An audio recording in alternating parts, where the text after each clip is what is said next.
Hey Aaron, we're about to do the final walk on this house. My last video, brother. Hey, I wanted to personally thank you for trusting our company and trusting Deb and I to help you and your family. We've been truly honored to help you. The house is looking great.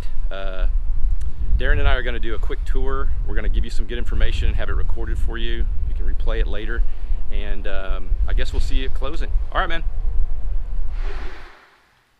So I think those are really good. Those are cleaner than my cabinets at home, and I pay Brian to come every week. So that's the first. These are squeaky clean over here.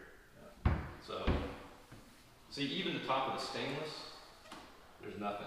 There's not even dust. So, I mean, I can't just. You've got another deep cleaning coming, so the flat surface areas, countertops and stuff are going to get clean. So when I told them to, hey, I need you to concentrate on all of my cabinets and clean them. Yeah. They did. Now the other stuff is going to be like, okay, if I get a painter in here or the sheetrocker or somebody comes in with boots or something, it's going to be like all the big surfaces that we come through. Awesome. And clean. Yeah. They did a good job. They even got their ProCare product in well, we've actually done enough testing between our floors and that product to know that that is the best stuff. Because if you use anything else, water, regular base, it's going to eat through the hardwood floors. Okay. So, and then that was. You got the bricks, you got the acid wash, you got the bar. Yeah. So what I've been told, since this is the first setup I've got, these little circle things right here, will actually help turn it on and help with the vacuum of putting that in. So it kind of holds it and turns it all on. Security system. Nice. Already turned on. It's not being monitored. Right. But if somebody does break in, it'll go off. Then it'll go off. And it's just the alarm in the attic. It's not, when you say it's not monitored, the cops aren't called. Yeah, it's not the town of Prosper's not watching it. Good. But it'll definitely deter somebody. Yeah. Those pipes are where the vacuum goes. Yeah. For the inside. And then that's the dedicated 110 for the power for that. Did you get that, Aaron? You got to call Home Pro and get them to come install the the vacuum. We're in the garage, so I'm thinking air conditioning. And they've got to come out and do that for you. He has to do that like the day of closing, right? Yes. He could call him now and queue it up for closing day. Correct. Okay. Now, the other thing we're going to do in here is that we call it a beam final. Is when you look at the bottom underneath the baseboards around the whole garage. We're seeing sheetrock texture and all that. We're going to come back through and touch it all up for us, just to make it look nice and pretty. Before closing day. Before closing. Awesome. Yep. All your hookups. Yeah. A lot of the equipment that you're going to hook up in here, you are able to mount it on the wall, or at least you can build your little corner caddy shelf, that type of thing. So. And that's the hot water heater. Yes. It's set to 120. 120 is the highest it'll go, and then it can go down from there. Okay. What do you recommend to keep it on? I leave it at 120 because if you really think about it, you can adjust it with cold. Yeah, no matter where you're going, you're going to have it adjusted. Yep. So I'd rather have it at the max. And that's the basically temperature that it likes to run at anyways for a constant. Yeah. Now, in theory, yes, it can go higher, but that's the max that it'll go to. Okay. For a constant run. Cool. Is that an upgrade or is that standard? The frameless? Frameless is standard. Wow. Okay. Darling gave away a frameless shower. Everybody else that we build with, unless you're in a really high-end neighborhood, higher than this one. This is a nice neighborhood. Right. That's like, well, see, $1,000 because of the smaller shower, you have to have a door. Mm-hmm. If you went with the ball haul, you don't get a door, right? Which you could pay for a door. Yeah. But a lot of customers just like it being completely open. You don't have to clean it. I like this too. Yeah, and in this size shower, that's brilliant. Yeah. Right. So now your tub being in a corner like the way it is, the access panel is actually going to be right here. Okay. Yeah. So you can hear the hollowness, and it's right there on the corner by your gate. So is that going to take just a razor blade, cut it out if you ever have to get it in? And it's not grout, it's caulk.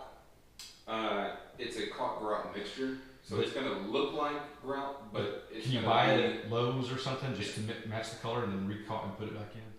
No, not too much to it. Now those are adjustable, so if it ever does come too loose or too tight, just a ball, you go up there and you just turn it.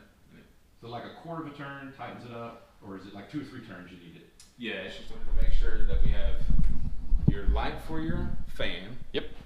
fan switch. Yep. And then this one is the one that is the half hots on either side. Nice.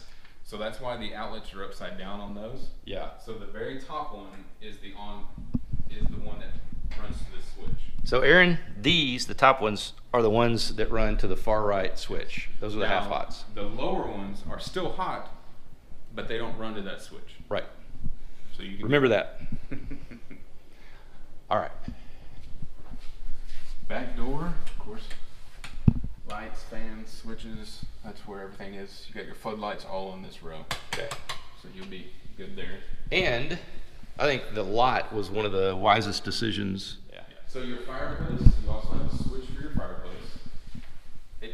This fireplace does not have a constant burning flame, unlike our other models. Okay. So this one will actually keep lighting until the gas gets there, and then it lights up, and then gas keeps coming, and then we'll eventually, there you go. Okay, so you got corner caddies in that shower for soap, shampoo, that type of thing, so that'd be something good. Now, what you also have to remember is this is the bathroom that you're gonna have to make sure is clean. The sink is clean all the time because it has the primary drain from the AC or the furnaces upstairs. Yeah. So that when it does sweat, it's gonna come into this sink. So you have to make sure that that sink is always clean. Okay, and so is there, like we have our HVAC guys and our plumbers come out every year and just do their annual flush maintenance test. Is there anything that needs to have done to it? No, what I recommend is, so you don't have to have a guy out every year. Yeah. Go every 3 to 4 months, go up in the attic and you can squeeze bleach or Drano down that pipe and you should be good. So, question. I always use white vinegar because my plumber told me bleach is rough on the piping. Is it? Well, it's water to bleach mixture. So it's like half and half or 3/4 of half. Because redneck, straight bleach. If half and half's good, bleach full is better, right? 100% all the way. The white vinegar, I've used it and my stuff stayed clean. And I have 2 daughters with long hair, and man, you just know I'm looking for. Oh yeah, it's gonna be clogged up. So if out of all the sinks, this is the one you gotta make sure it's nice. Okay, awesome. So for the units upstairs, to get a most active and best reading for the AC, is you put the controller inside a bedroom upstairs. Now I know it's not very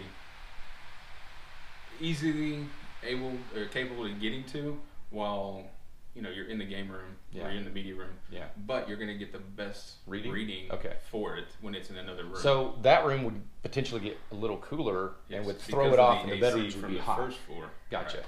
Gotcha. Yeah. So we put them in here just to make sure that if you had cut off the first floor and second floor and you completely sealed it off, it would be exactly the way. Does that have a password on it? Like a There's a way to set a password and lock it. Yeah. I'm just thinking that if you've got a child in here who wants to harass her brothers. Yeah. Now you can lock these. Okay. You can definitely lock it. And we'll make sure that you've got the instructions. Good. So we'll go up into the attic in just a little bit, just kind of give a little nice little rundown real quick. Okay. Got you another little closet. This is going to be your game room closet. Yep.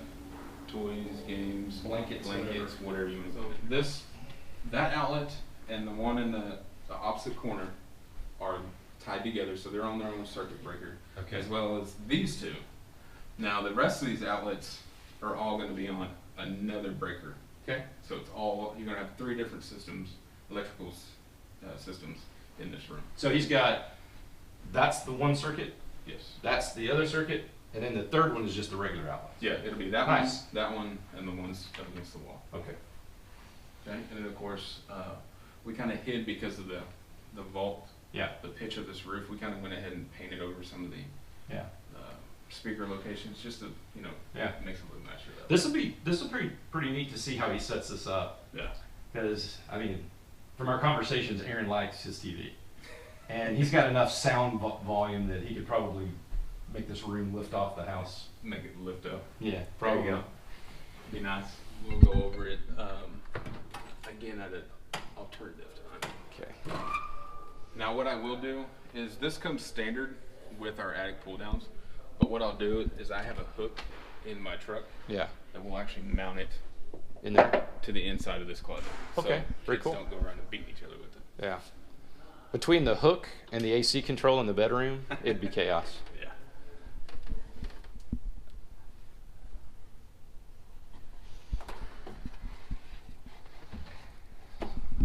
Well, Aaron, you can't feel it, but it is nice and cool in here. And I can tell when he opened that door.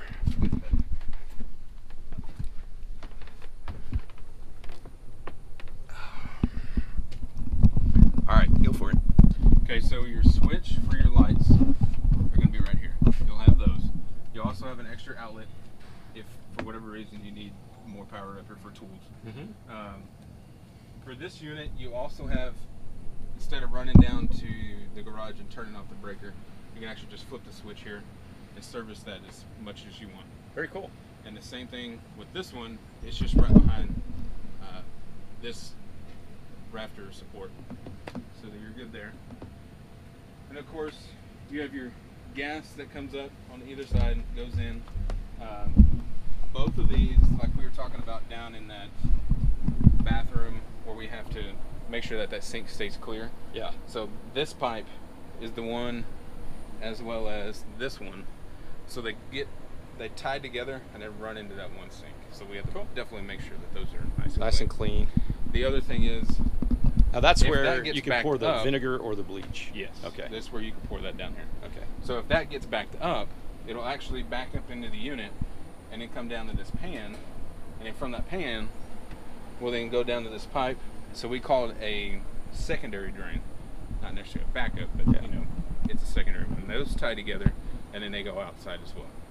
Cool. So hopefully, if it all works well, nothing ever goes down. And there's the filter location. Yes, you got your filters. So what I would recommend doing is, we currently have 1 inch. Well, somebody put the 4-inch one in there.